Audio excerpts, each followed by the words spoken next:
Hello, knowledge seekers.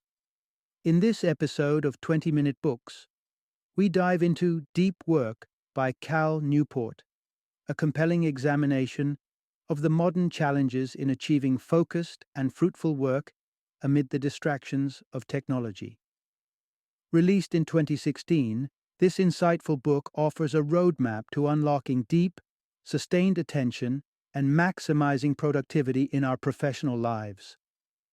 Cal Newport, an assistant professor of computer science at Georgetown University and an expert in the field of distributed algorithms, presents strategies grounded in meticulous research and practical experience. Known for his ability to dissect and tackle complex issues of the digital age, Newport's previous works, including the notable So Good They Can't Ignore You, have garnered acclaim across major publications for their business acumen and relevance. Deep Work is tailored for anyone who finds themselves wrestling with the constant barrage of emails, social media notifications, and the incessant pull of technology. The book is particularly beneficial for individuals who aspire to excel in cognitively demanding roles and those who seek to transform their work ethic and output through concentrated efforts. Through this episode, we unpack Newport's methodologies that promise to help you not only improve your work quality, but also enhance the enjoyment of your leisure time. Join us as we explore the essence of deep work and learn how to foster a deep work ethic that can lead to unprecedented levels of achievement and satisfaction.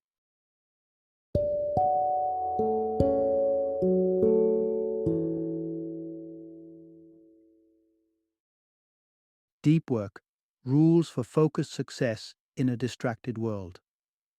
Introduction. Master your focus in a distracted world. Engage in deep work to unlock excellence. Picture this. As you dive into the realms of this narrative, numerous notifications, pings, and pop-up messages vie for your attention. They beg the question, how immersed can you truly be in the understanding of these insights amid such digital clamor? Each interrupting buzz is likely to chip away at your focus, causing you to miss valuable nuances in this story of concentration and mastery. In our high-speed, technologically driven era, the power lies in mastering the art of deep work. What is this elusive term, you wonder? It's the ability to hunker down and immerse yourself in complex tasks, devoid of distractions. It is where your potential unfurls and productivity peaks. To get there, you'll want to silence your notifications. What follows will shed light on how and why to make this change. Throughout this discussion, you'll come to understand why juggling multiple tasks is the antithesis of productivity. We'll explore how deep work transcends the mere notion of being in the zone, and uncover how seemingly mundane activities, yes, even taking a shower, can be transformed into sanctuaries of deep, uninterrupted thought. Dig in, disengage from the noise, and prepare to discover how to truly excel by unlocking the full potential of your mind. Part 1. The Myth of Multitasking: How it slows you down instead of speeding you up. It's a common scenario in modern workplaces. A sea of screens filled with emails, meeting reminders, and urgent chats, all demanding our simultaneous attention. The instinct to juggle multiple tasks is a badge many wear proudly, but this perceived efficiency is in fact a misguided approach. Multitasking, a term hailed by the ambitious, is not just ineffective, it's detrimental to productivity, something that Sophie Leroy, a business professor at the University of Minnesota, illuminated in her research. Leroy's study revealed a fundamental flaw in our multitasking endeavors. As we pivot from one task to another, let's call them Task A and Task B, our brains don't quite follow. They linger on Task A, preventing us from fully plunging into Task B, which compromises our performance. Consider the two groups in her study.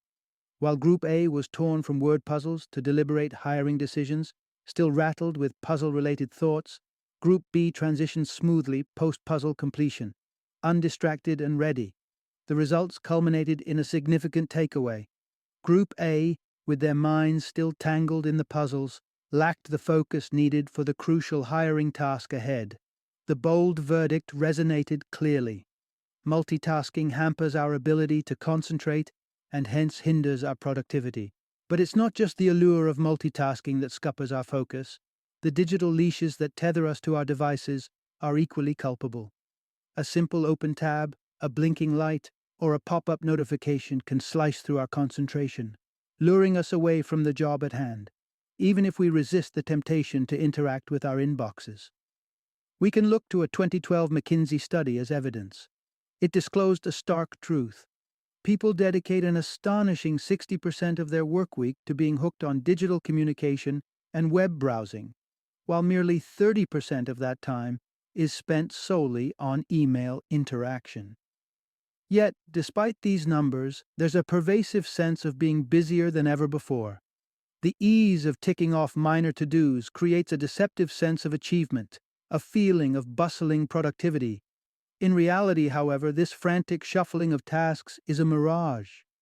It seduces us away from what truly matters. The deep, uninterrupted focus fundamental to not just doing work, but doing it exceptionally well. Part 2. Building the bridges to deep work. Intentional strategies for focus success. Knowing what impedes deep work is the first step.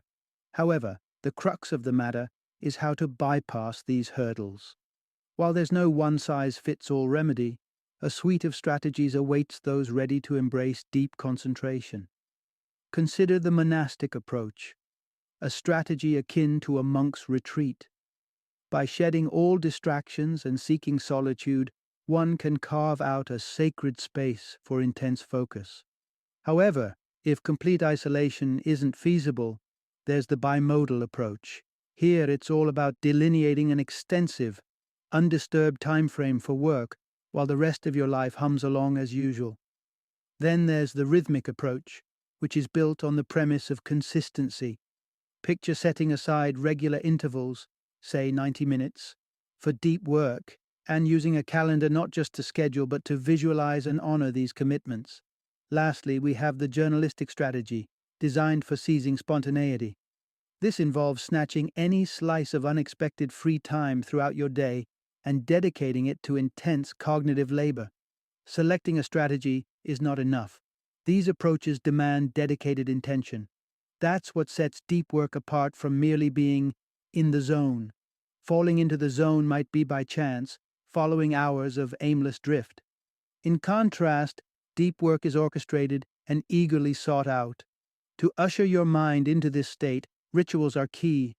One might be to stake out your territory, a signal as simple as a "do not disturb" on the office door, or the alternate landscape of a library or coffee shop, particularly useful amid the bustle of an open workspace.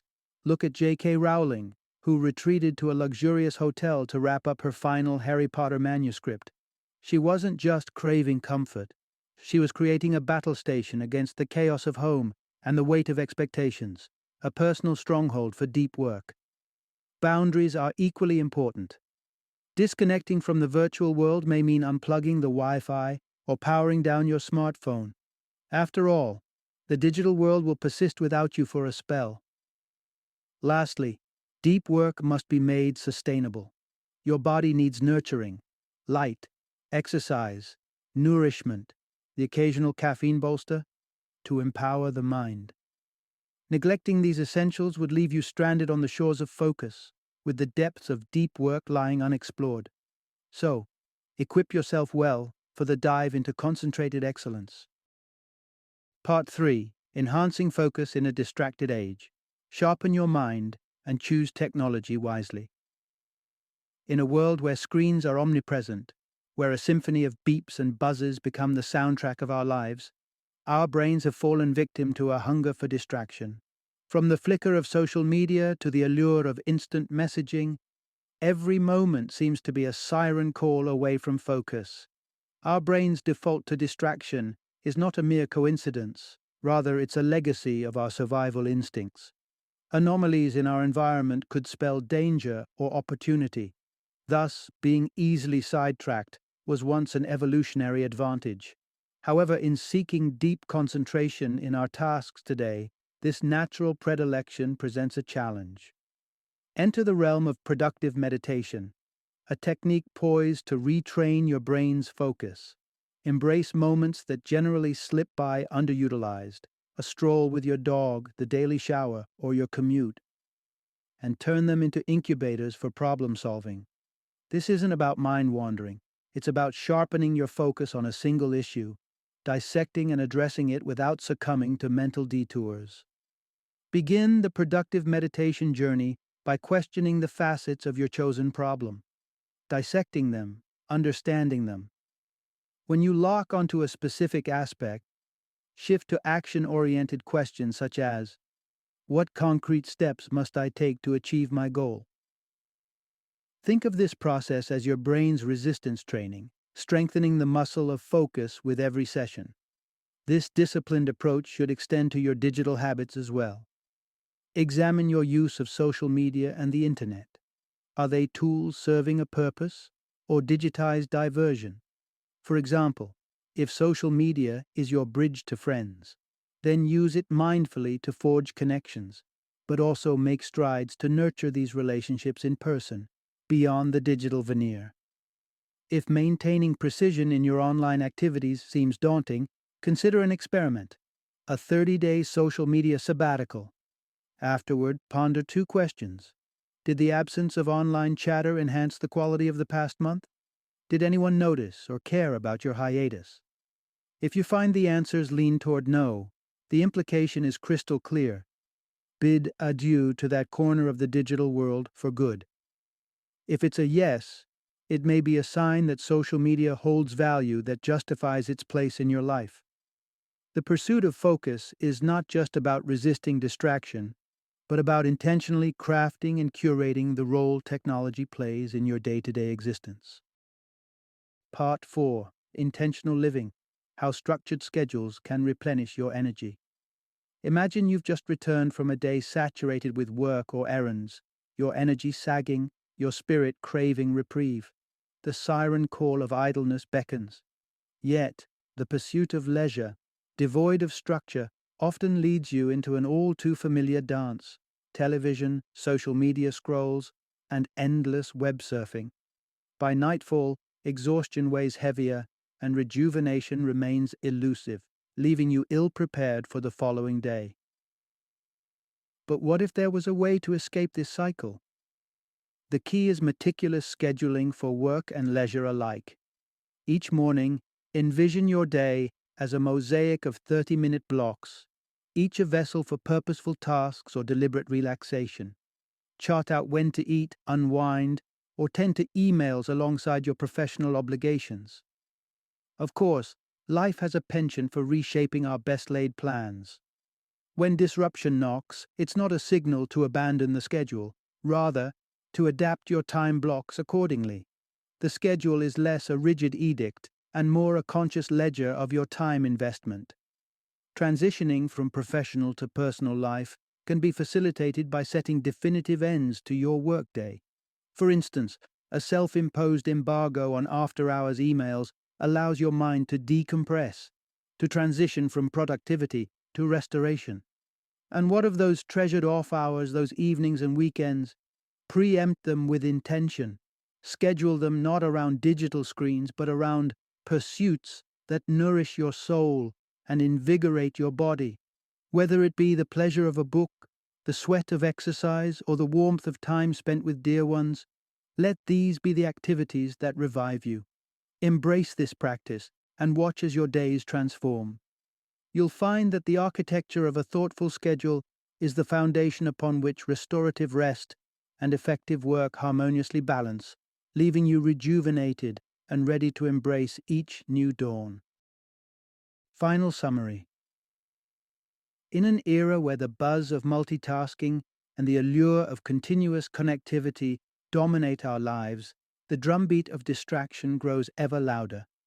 The irony is stark. In trying to do everything at once, our productivity is taking a hit. But there's hope amidst the cacophony of pings and pop-ups that command our attention.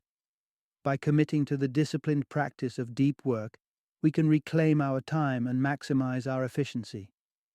The essence of this transformation lies in our willingness to cut through the noise to intentionally tune out the world's distractions and focus single-mindedly on one task at a time. By harnessing our cognitive capabilities and dedicating ourselves to intensive, undistracted periods of work, we unlock the door to not just completing tasks, but excelling at them. The journey to reclaiming our time and restoring our ability to concentrate deeply is not a solitary venture. It's a path paved with intention, strategy, and a conscious decision to elevate the quality of our work above the quantity. As we adopt and adapt to practices that foster deep work, we become architects of our own productivity, building a future where our potential is not merely reached, but surpassed.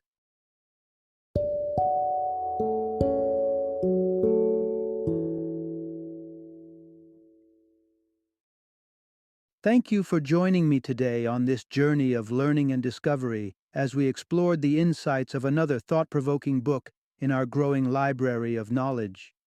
If you've enjoyed our time together, please take a moment to follow our podcast, give us a 5-star rating, and share 20-minute books with other knowledge seekers. Your support truly means a lot. Don't forget to join me again in the next episode, where we will delve into another enriching book. Until then, happy reading and happy listening.